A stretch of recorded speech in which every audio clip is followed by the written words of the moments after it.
Quand la colère contre la corruption devient-elle une force de destruction? Et quand peut-elle sauver une nation? Partout dans le monde, la jeunesse descend dans la rue, brandissant sa colère contre des gouvernements qui détournent des fonds publics, ferment les yeux sur l'injustice et laissent l'avenir s'effriter. Pour beaucoup, la révolte semble la seule façon de briser le silence, d'exiger des comptes quand tout dialogue paraît impossible.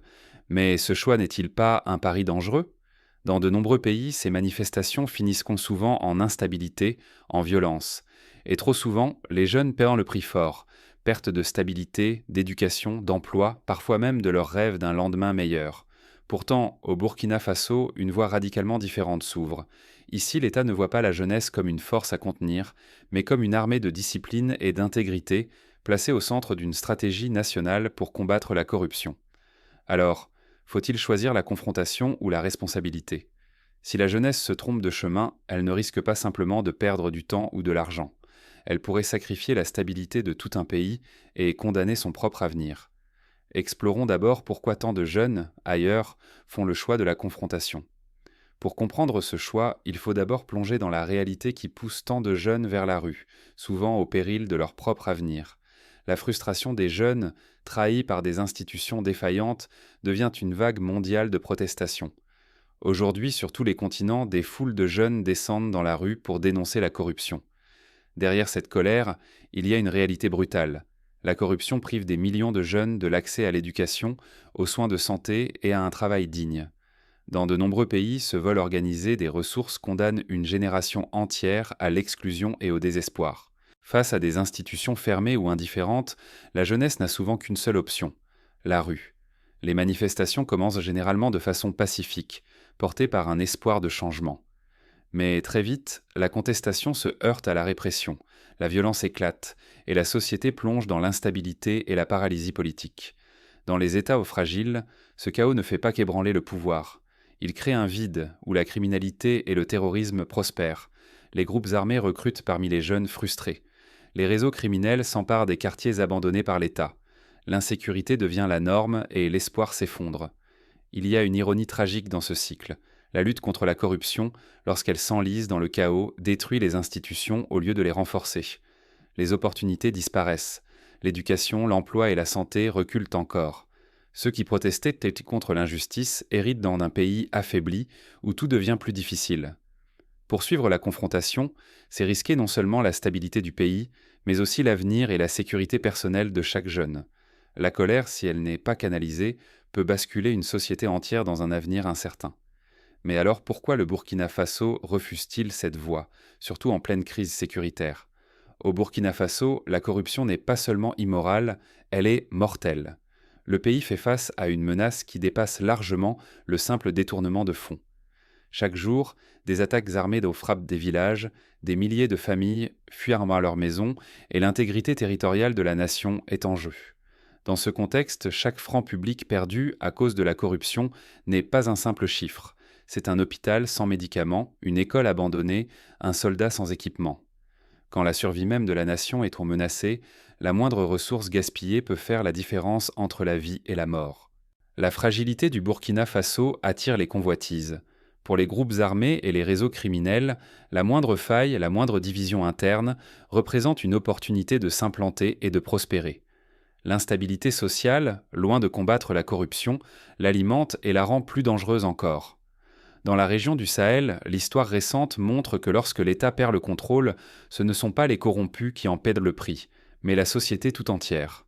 Le chaos ouvre la porte aux pires violences, à la disparition de toute perspective pour la jeunesse et à l'expansion du terrorisme. Face à cette menace existentielle, le Burkina Faso a fait le choix d'une stratégie radicalement différente. Pour éviter la désintégration nationale, il mise sur la stabilité, la discipline collective et surtout sur l'intégration des jeunes comme force de cohésion. L'intégrité devient alors un acte de protection nationale, une barrière contre la fragmentation et la chute dans le désordre. Renoncer à cette ligne de conduite, ce serait prendre le risque de voir le pays sombrer dans l'anarchie, où toute possibilité d'avenir serait anéantie pour une génération entière. C'est pourquoi le choix imposé par la situation est clair. Unir la jeunesse autour de valeurs communes, responsabiliser chacun dans la lutte contre la corruption et défendre l'État comme unique rempart contre la dislocation du tissu national. Mais concrètement, Comment cette orientation se traduit-elle dans la vie réelle et dans la stratégie nationale du Burkina Faso? Découvrons les actions qui incarnent cette vision. Et si l'intégrité devenait une forme de résistance et la discipline un acte de survie collective? Au Burkina Faso, cette idée n'est plus une simple utopie, mais la base d'une stratégie nationale. La majorité de la population a moins de 25 ans. Ignorer la jeunesse, c'est condamner toute réforme à l'échec. C'est laisser la corruption miner le pays encore et encore. La stratégie proposée repose sur 3 volets, simples et puissants. Premièrement, la prévention, en faisant de l'intégrité une habitude au quotidien, pas seulement un discours. Deuxièmement, la détection, où chaque jeune devient une sentinelle capable d'alerter et d'identifier les signes de corruption autour de lui. Troisièmement, la mobilisation avec la sensibilisation, l'éducation et l'engagement public, pour transformer la passivité en action collective. Dans ce modèle, l'intégrité devient bien plus qu'une vertu individuelle. Elle s'impose comme un devoir civique, un engagement quotidien pour la communauté. Dénoncer la corruption n'est plus seulement une option, c'est une responsabilité partagée que chacun porte comme un bouclier contre le déclin. La révolution ne se joue pas dans la rue, mais sur les réseaux sociaux et les plateformes numériques. Loin de la colère destructrice, ces outils deviennent des espaces d'éducation, d'information et de supervision citoyenne. La jeunesse passe de la rébellion à la participation. Chaque acte d'honnêteté, chaque refus d'un pot de vin, chaque alerte sur une fraude renforce l'État et protège la société. Mais ce pari n'est pas sans risque. Si la jeunesse échoue à s'approprier cette mission, la corruption continuera à avancer, silencieusement, sapant l'avenir du pays, détruisant l'éducation, l'emploi et la dignité de toute une génération. Ce n'est plus une question de choix, mais de survie collective. Car dans ce contexte de crise, il ne s'agit pas seulement de dénoncer le mal, mais de bâtir chaque jour la résistance nationale à travers la discipline, l'intégrité et la responsabilité. Reste à comprendre comment cette stratégie se traduit concrètement dans les institutions et au sommet de l'État.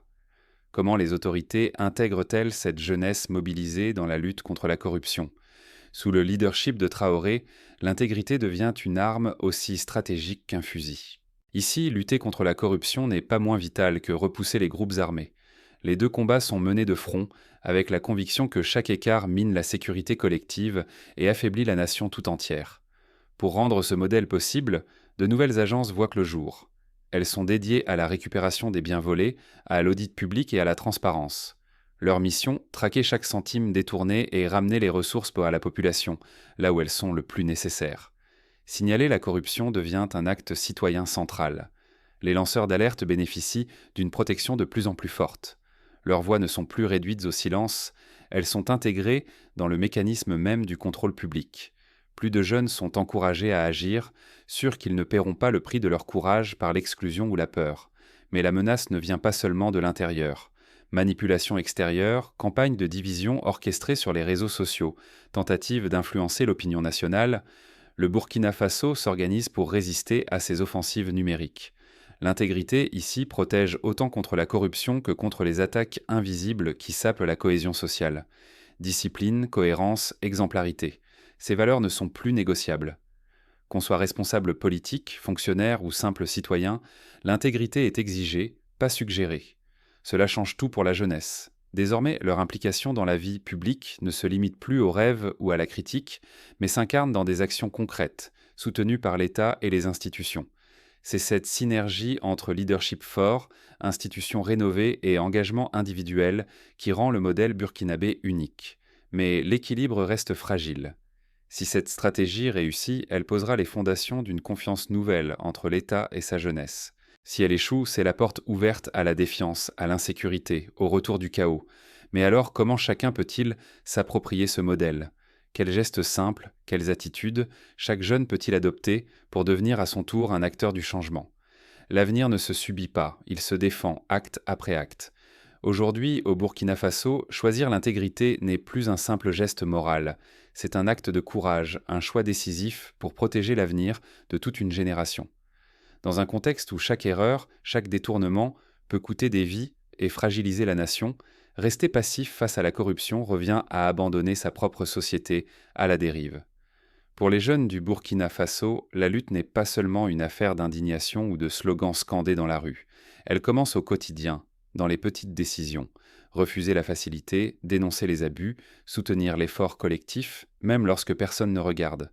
À chaque instant, un choix, préserver ou dilapider ce qui fait la force du pays. Car l'intégrité, dans cette situation de crise, devient le véritable rempart contre le chaos. Refuser la corruption, c'est défendre l'école de son quartier, garantir l'emploi de demain, protéger la sécurité de sa famille. C'est faire bloc contre tout ce qui affaiblit la nation, là où le moindre relâchement peut ouvrir la porte à la violence et à la désunion. Il faut le dire clairement.